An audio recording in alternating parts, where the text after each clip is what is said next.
welcome to First Days with Johanna. I'm Johanna. This is yet again my office. The studio is still a little bit too cold to sit and record in. But I have been dyeing some yarn this week and it's good to be back in the pots again.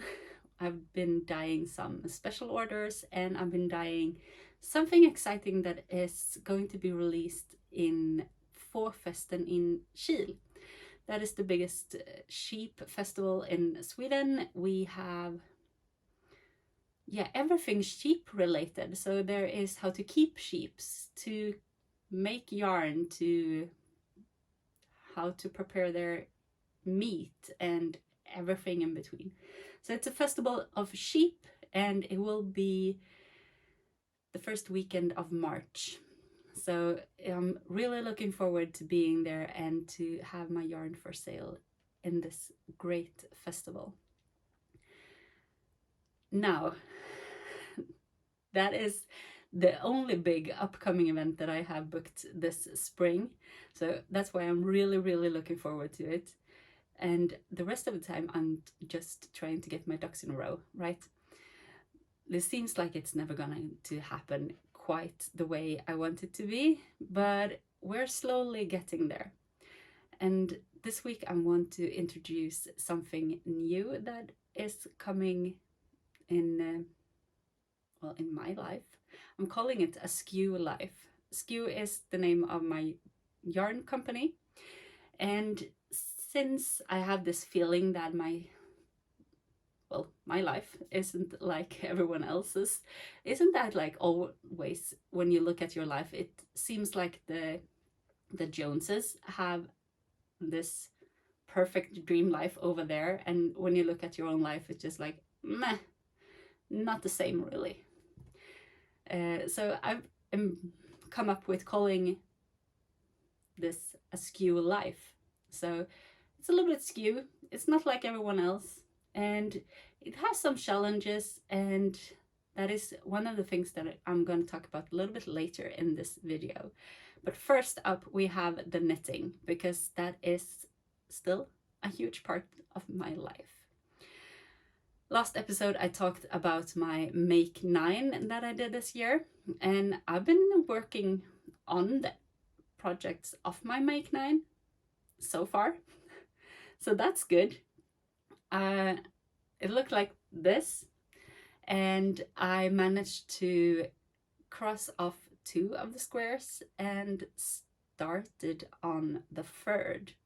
So I think that's pretty good. It's only been 2 weeks since I recorded last. Even if I've started the socks then I still have some good progress to show for these 2 weeks. It feels a little bit slow to just sit here and talk about one knitting project, but at least I have 2 finished and 1 in process. So I'm gonna start off with showing the socks. That was my first Make 9 project for this year, or for this round of 9s. So this striped bit of the socks was a sock snake that I cranked on my circular sock knitting machine, and then I added in cuff and toes and heels, and I have a pair of socks now. What I think is the biggest challenge, at least for me, with this kind of socks and this kind of heel is that they are always too tight around here.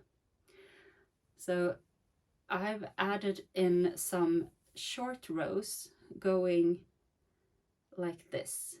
So I've added a little bit of more fabric just here on both sides and both pairs, and that provides a little bit more fabric just around here, and that is so much better on my foot.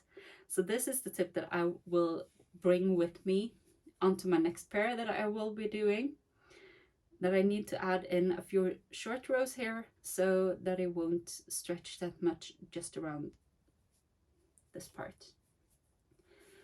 Otherwise, they are very basic to have a toe, 1x1 ribbing in the cuff and a true afterthought heel. And I think this striped yarn is Regia, and this purple one is a very old opal color. I've been searching through my stash and picking out yarns that I want to make into socks, so they're very old stash.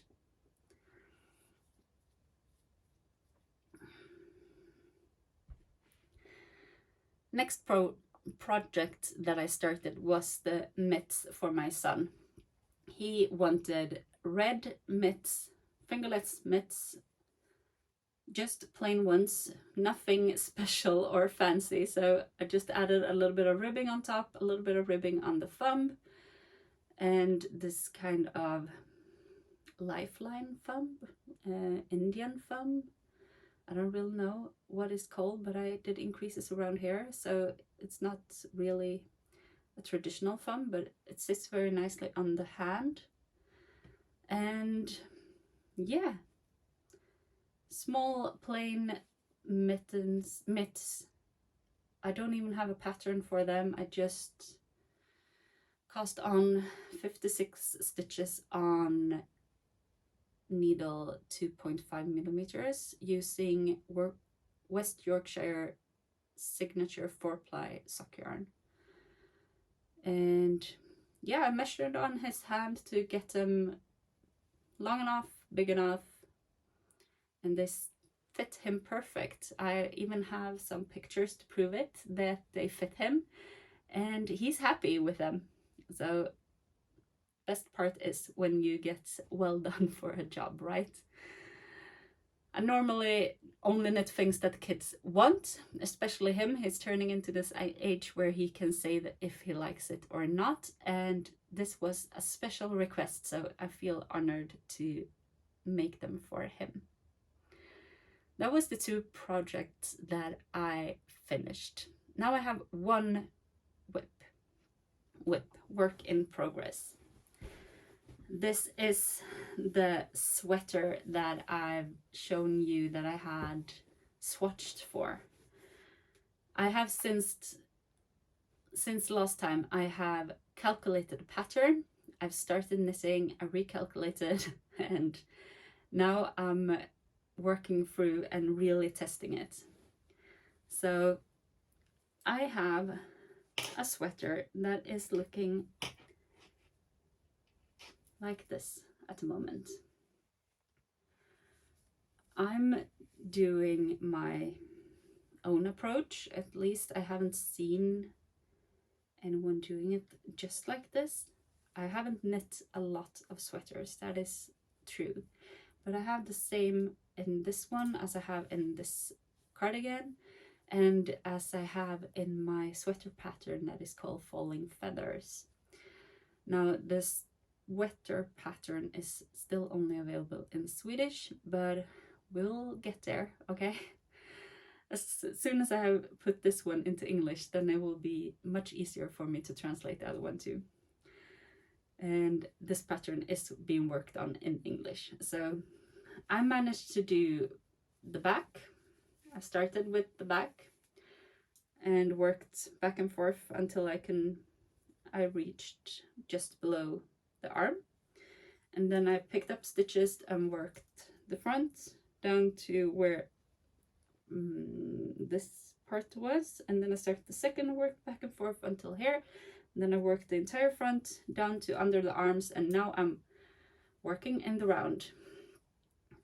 And I like knitting sweaters, or I like doing this part of a sweater when you require thinking and you require to know where you are and how much you're gonna do and calculate it out and figure it all out, and yeah, all of that.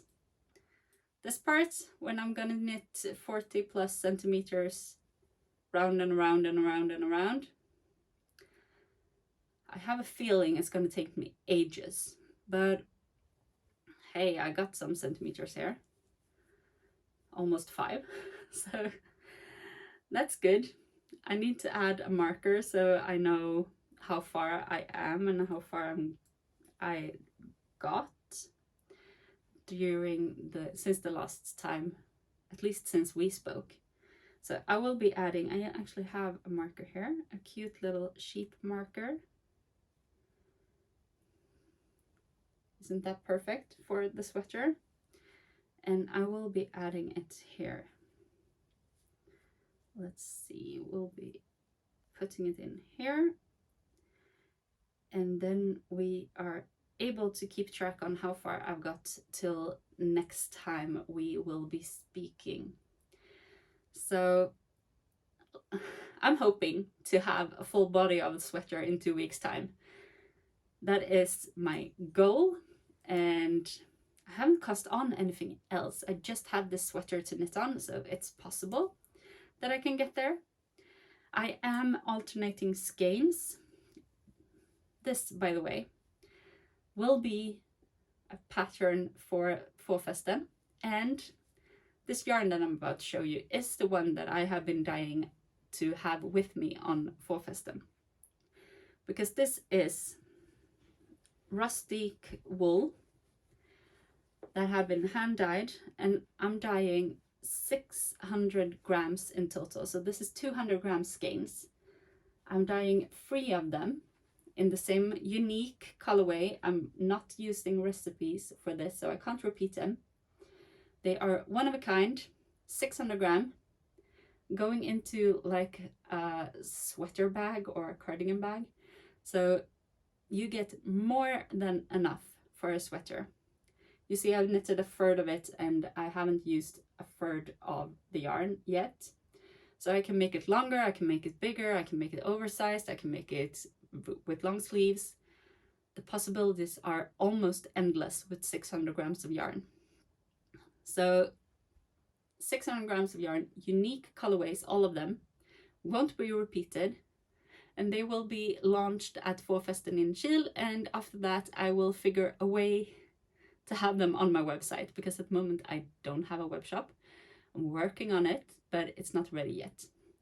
So this is so much fun to dye, and I'm really enjoying to be creative with all the colors and putting together something that will be so nice to work with, and that is something that you would like to have a sweater in, because that is also something. You won't have all the colors as a sweater, so it needs to be appropriate for that cause. And yeah, I hope you would like to have a taste of this yarn. Even if I said it's rustique, it's not like it's scratchy. It's definitely on the woollier side, but I think I have yarns that are scratchier than this, and after a wash I really like how the feel of it, and I will definitely be able to have it next to skin. I'm not the most sensitive, but I am sensitive to wool as soon as I get a little bit warm, so yeah. But it's still a sweater I would wear any day of the week. So I'm working on this green sweater for myself, and that is the only thing that is on my needles at the moment. And it will be a pattern. It looks ridiculous with this big neckline at the moment, but it will be some ribbing here as well. I will be picking up and knitting some ribbing, and in my head it looks good. So let's see how it works out until the end. Last week I released a pattern for this multicolored cowl. See, I haven't still woven in the ends, and I've released a pattern. That's how much I like to weave in ends, right? Okay, so this cowl is now released. It's called Winter Confetti, and you can find it over on Ravelry. There are 3 sizes for this cowl. There is a toddler size, a child size, and an adult size. And this is the adult size, so it's really big, really warm, keeps falling down on your shoulders, really beautiful. And you can use it with a lot of leftovers, or you can use it with just 3 colors and a main color. You can use it with just one contrast color and main color. And this is something that is so nice to have under the jacket and keeping you warm when the wind chill tends to creep in anywhere you don't have wool. So I haven't been wearing this, but my daughter have been wearing hers all the time, and she don't want to leave the house without it. So I think that is a good grade on this cowl for her. So winter confetti is knitted in a fingering weight yarn using 3 to 3.5 millimeter needles. It a little bit depends on your gauge. I used 3.25 millimeter needles, and I used a lot of colors in my cowl, but you can use whatever you like. And I picked up colors for starting my third one, but I haven't started yet because I'm so determined to finish my make 9. So I don't even have the colors here, I just have them sitting in a small pile in my studio, and I'm eager to finish my make 9 so that I can start on that cowl. Yeah, that is all the knitting that I have at the moment. Other than knitting, we started the growing season here yesterday. Me and my son, we sowed some spinach in our greenhouse. So I'm really looking forward. It's a big experiment. I've never done this before. It's an experiment to see if it actually can come up, if something can sprout. But it will be so nice to have some early spinach.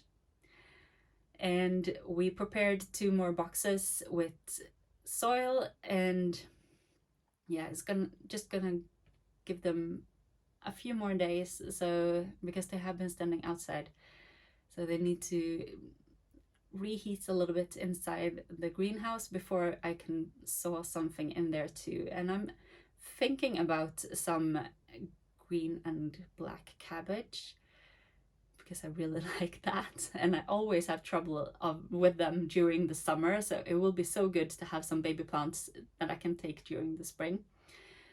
And the ones I had that were big, they got destroyed when we had minus 10 degrees Celsius this December. So I haven't had green or black cabbage in my garden since then. Well, that's the way it is, right? You can't have everything all the time. I also baked some bread, some Danish rye bread. That seems to be the thing during this winter that everyone wants to eat. It's unsweetened dark bread with a lot of sunflower and pumpkin seeds, and there's a lot of seeds and stuff like that in it, and it's so filling, it's so nice to eat, and it's really easy to make. You just have to have a lot of time because it takes almost 36 hours from the time that I put together the dough until I have the finished bread in my hand. So it takes a lot of time, but it tastes delicious, and everyone has been happy with it. So I will continue to make that at least for the coming month when it's cold and you will need something that gives you a lot of energy when eating it.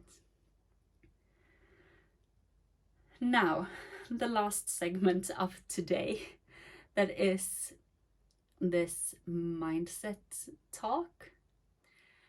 Because as a parent, as trying to juggle all these roles that we have in our lives, we have the parenting role, we have the work role, we have being ourselves. That isn't really a role, but sometimes you can't be 100% yourself in the other twos, so that needs to take part of your time too.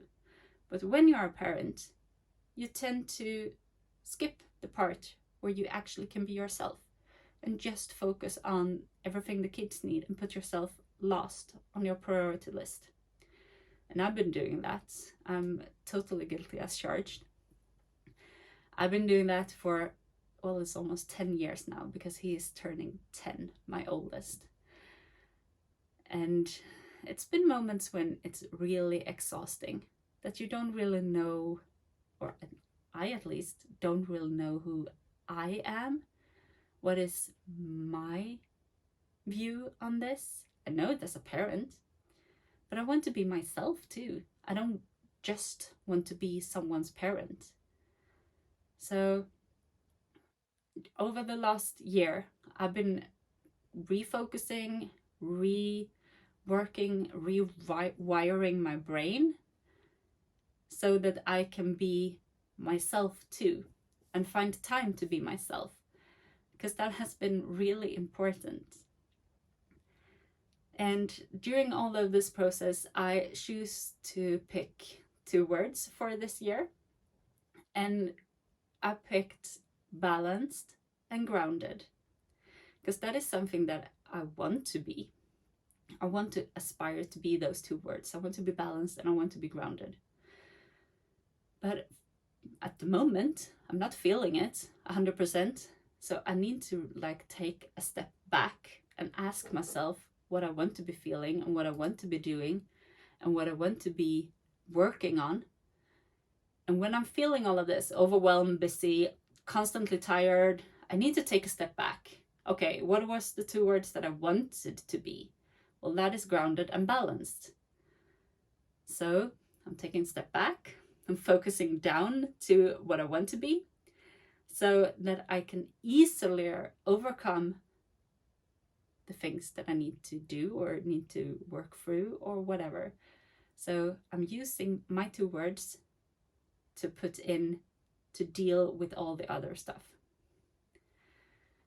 And I also created a web email course that you can sign up to the waitlist for. So down below in the comments, there is a link to a landing page where you can sign up to a waiting list to an email course that is called Become a Balanced Parent in 30 Days. And I will share all the knowledge that I acquired over this last year, and even more because I'm constantly learning. But in these 30 days, you will have a small email each day with a simple task for you to think about and to really become more balanced and be able to enjoy parenting again. Because that is the thing I've noticed, is that when I'm feeling overwhelmed, when I'm feeling tired all the time, when I'm just telling myself that I'm so busy, I'm not enjoying parenting. I'm not feeling balanced in my life. So I can help you get back to that too. And just find the link down below and sign up for the waitlist. And I will speak with you all next time. Happy knitting. Bye.